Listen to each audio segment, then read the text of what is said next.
you learn about this team and what needs to be done to get better after losing to the #1 team in the country? I mean, you gotta give Arizona credit. They're a good team. They came out hot. They hit some shots, but we stuck with them for a little bit. We might have hit some lulls, but at the end of the day, I think we just gotta be better defensively. We all gotta be on the same page, whether that's making halftime adjustments or going into the game. We just all gotta be on the same page and stick together. What did they do in the second? Obviously, the first half they got hot from three, and you guys were trying to double the post and take their big guy away, which led to a lot of that stuff. But the second half where they really started to get to the rim, how were they able to exploit what you guys do?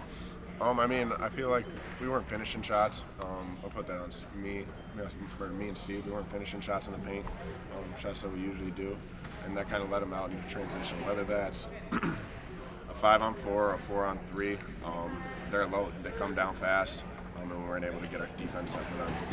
This is obviously the first game in quite a few games that you and Steven weren't necessarily controlling things on the interior. You obviously know how important you guys are to this team, but does that underscore even more just how important it is that you just be consistent and kind of control that sort of area of the court? I mean, I don't feel bad with the shots we were taking. I thought we were getting the balls in good spots. A couple of them just didn't go in. Like I feel like rimmed out, hit the back of the rim. But I feel good with the shots I was taking. I feel good with the shots Steve was taking. So yeah. So you think it's just a matter of just playing better, I guess? Yeah, I mean, it wasn't our night necessarily, but some days it's going to go in, some days it's not.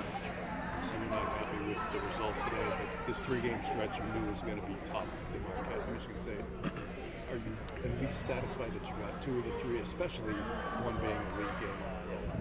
I mean, yeah, anytime you can start the Big Ten season off with a win, it's huge going into January.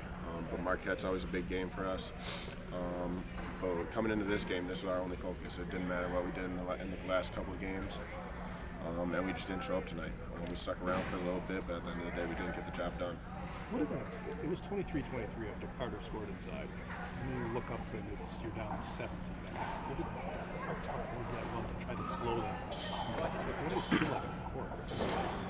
I mean, it didn't feel good. Definitely didn't feel good seeing the ball go in for the other team. I mean, yeah, it's just tough to get in a rhythm when they're making shots and we're not. So we tried to get that flipped in the second half, and we couldn't get it done. Did this loss feel different though than the Providence loss? I guess obviously similar margins of victory for the opponent, but what are the differences when you kind of look at those 2 games? I mean, yeah, I feel like we might have lost a few 50-50 balls that we usually get. I don't feel like we got our butt kicked on the glass, or it didn't really feel like we got our lunch fed to us. They were hitting some tough shots. They came into the game hitting good shots. That's just the way the game goes sometimes. They hit the shots and we didn't. John's been really consistent for you guys in these big games, especially these last 2 on the road, and seemingly getting better. Well, what do you notice about maybe just the way he carries himself behind the scenes that's allowing him to play such a big role early and handle these environments? Yeah, I mean, John's a confident young man. He both on and off the court, and I think that just carries over. He's got a good basketball family. He knows the game really well. And when he gets in between the lines, he's just out there having fun playing ball.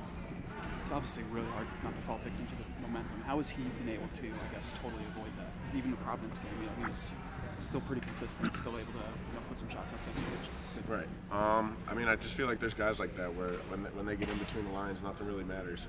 They're out there hooping, living in the moment, and I think he's one of those guys.